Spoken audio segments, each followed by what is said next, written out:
What is going on, guys? It is Wrestlelamia here, back with another video. Now it's the first Raw in November, so will the WWE get the red brand off to a good start or phone it in? Join us now as we look at the first November edition of Raw, as well as the wildest news stories and rumors you need to know, including The Undertaker's next WWE appearance announced, that time Bayley and Charlotte Flair saved a superstar's life, a former world champion is banned from WWE, and much more. Be sure to subscribe and hit that notification bell for daily wrestling videos, and follow us on Facebook for exclusive lists. As always, we won't recap the matches, but just provide you with the good, the bad, and the downright ugly. As always, we start off with the good as number 1, vibe into RK Bros' new theme.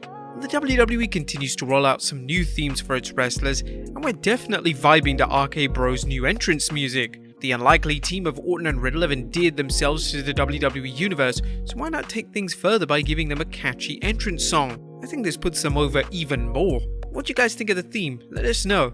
Number 2, raising the T-Bar. Now there's little good to say about the WWE's awful Retribution storyline from 2020, but one good thing is that T-Bar, aka former NXT superstar Dominik Dijakovic, the big man who has shown potential in the ring, and there's no reason to think he can't infuse some life into Raw's undercard. But although T-Bar lost to the United States champion Damian Priest last night, that doesn't mean his push is over.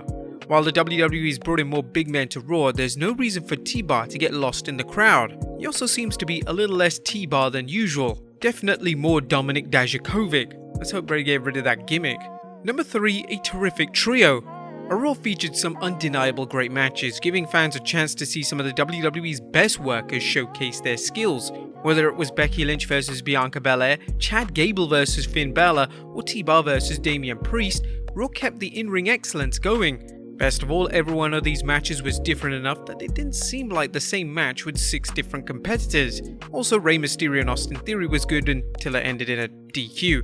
But the argument has been made that AEW continues to get over with the fans due to its focus on amazing matches, and last night's Raw suggests the WWE may have taken notice, deciding to showcase its all-star lineup. And is Big E smarter than Kevin Owens? What's going on with Kevin Owens? Does Big E know not to trust him? After all, Kevin Owens hasn't had the best track record, has he?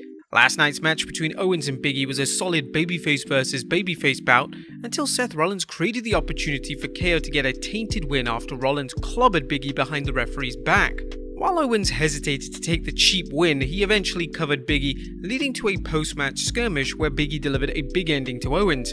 So WWE finds itself in a bit of a dilemma, as it can't make Big E look naive in falling victim to Rollins' attempts to stir dissension, yet it can't have the WWE Champion overlook a potential heel turn that's obvious to everyone else. That was the good. What about the bad? As number 1, has the WWE cancelled the Survivor Series? Or does the WWE have any more pay-per-views coming in 2021? While we know it's decided to forego a show in December, it's almost as if the company has forgotten about Survivor Series, which is only less than 3 weeks away. Survivor Series is treated as one of the big 4, and while some fans would argue it's lost some of its luster compared to WrestleMania, SummerSlam, and the Royal Rumble, it's special in that it features the top stars of Raw battling the top stars of SmackDown. Last night's Raw featured no build-up for the show, which may suggest the WWE is still figuring out how it wants to book it. While matches like Big E vs Roman Reigns and Charlotte vs Becky Lynch are easy to build, why not start getting the fans excited about some other matches? Number 2, Morrison meanders. Why is John Morrison a man with so much untapped potential even on Raw? Morrison is a veteran talent who can still and does still perform at a main event level regardless of his push, and whose charisma and wit always makes for entertaining segments regardless of whether or not he's a heel or a babyface. So why isn't the WWE utilizing him? Johnny Drip Drip's current role seems that of Ron Simmons during the Ruthless Aggression era, except for Morrison saying damn, he makes some sort of purportedly profound statement. Right now, Morris is on par with the 24/7 championship crew when it comes to TV time, and at this point, the WWE might as well put him to good use and send him out to find Elias. Where the hell's he gone? Number 3, Bianca's stock sinking. Has Bianca Belair gone from sugar to shit? Last night's Raw featured Bianca Belair battling Raw Women's Champion Becky Lynch again, with both women delivering in the ring, but Belair ultimately losing to Becky's chicanery. Yes, it was a tainted win as the turnbuckle was uncovered, but this is yet another bad sign for the EST, who's gone from the hottest new star in the women's division to someone whose stock continues to sink. As we suggested in the past, it looks like the WWE plans on giving Becky a mega push with no sign of her dropping the title soon. If so, the WWE needs to move Bayley into a different program so she doesn't lose her momentum or risk becoming just another NXT star whose initial main roster push burnt out far too soon. Number 4. KO crashes. Kevin Owens is another WWE superstar who's found himself in Vince McMahon's neutral zone. That perplexing predicament where a wrestler finds himself on TV on a regular basis without doing much of anything. Sometimes Owens wins, sometimes he loses, but it's clear there's no direction for him. And while things could be worse, kinda like Jeff Hardy, there's so much more the WWE could be doing with him. Thankfully, last night's match with Big E hinted that KO may have a storyline, and even if it means he's gonna play a supporting character in the Seth Rollins vs Big E series, it's something at least. And Street Profits' predicament. Kevin Owens isn't the only superstar stuck in neutral. The Street Profits seem to be in the same situation as seen by their loss to the Dirty Dogs, a team that screams enhancement talent despite 2 tag team championship reigns.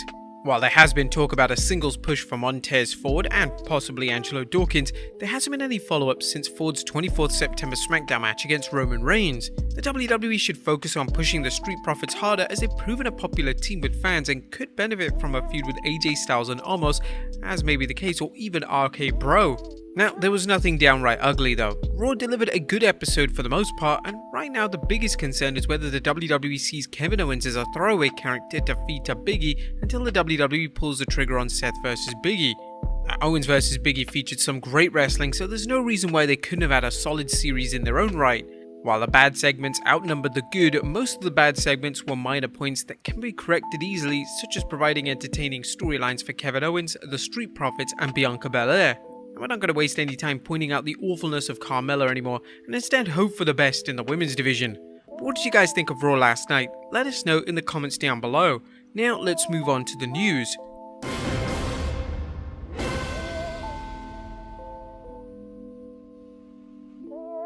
Our first story looks at The Undertaker's next appearance. Our fans looking for a chance to see The Undertaker have an opportunity coming soon, as the WWE has announced the Phenom will appear at its 10th November WrestleMania 38 ticket party. Cultaholic's Mitch Wadden is reporting, the promotion has announced that the road to WrestleMania 38 in Dallas, Texas will begin next week at the AT&T Stadium, where WWE will hold an on-sale party, an event which would involve live matches including NXT superstars, autograph signing sessions with WWE talent, and other fun activities. They also mentioned that there will be appearances from Hall of Famer Mouth of the South Jimmy Hart and a special appearance by WWE legend The Undertaker. Next up, Kevin Owens mentions contract expiring on Raw. Is Kevin Owens leaving the WWE when his contract reportedly expires in February 2022? If so, KO is keeping the fans guessing, but he's not making any secret that he might leave. Owens discussed his WWE future during his promo, where he proclaimed himself the face of Raw. It might be for 3 more months or 3 more years. Every time I'm on WWE Raw, I'll give the fans something to remember. Some fans believe the WWE is starting to bury Owens and that he might be turned heel and jobbed out on Raw in order to diminish any value he might have in another company, the same that happened with Dean Ambrose. However, as former WWE superstars like Aleister Black have shown in AEW, the fans often overlook a bad run in the WWE, and it doesn't mean that fans won't embrace them in the new company. Do you think KO is leaving in 3 months? Let us know in the comments down below. Next up, a former world champion banned from WWE. Has the WWE banned former world heavyweight and WWE champion Alberto Del Rio from returning to the company? While the term ban may seem a bit harsh, it appears he's not welcome back right now. The controversial luchador has hinted at returning to the promotion for a 3rd run, but according to Fightful Select, it just isn't happening. Indeed, the site reports that one source responded to the rumors of Del Rio returning with this gem: "There's no effing way that happens." One of the WWE's major misgivings about any Del Rio return is him being around former fiancée Paige. The couple had a rocky breakup, and it's clear from Paige's social media posts she wants nothing to do with him. And finally, the time Charlotte and Bayley saved a WWE superstar's life. Last but not least, a current WWE superstar is sending major props out to 2 fellow superstars for them saving his life. Recently, Lucha House Party member Lince Dorado tweeted his thanks, revealing, "2014 I couldn't teach, so I made gear and wrestled to support my family. 5 people, 2-bedroom yellow townhouse, and some amazing people asked for gear a lot that honestly saved my life. Thanks homies, Charlotte and Bayley.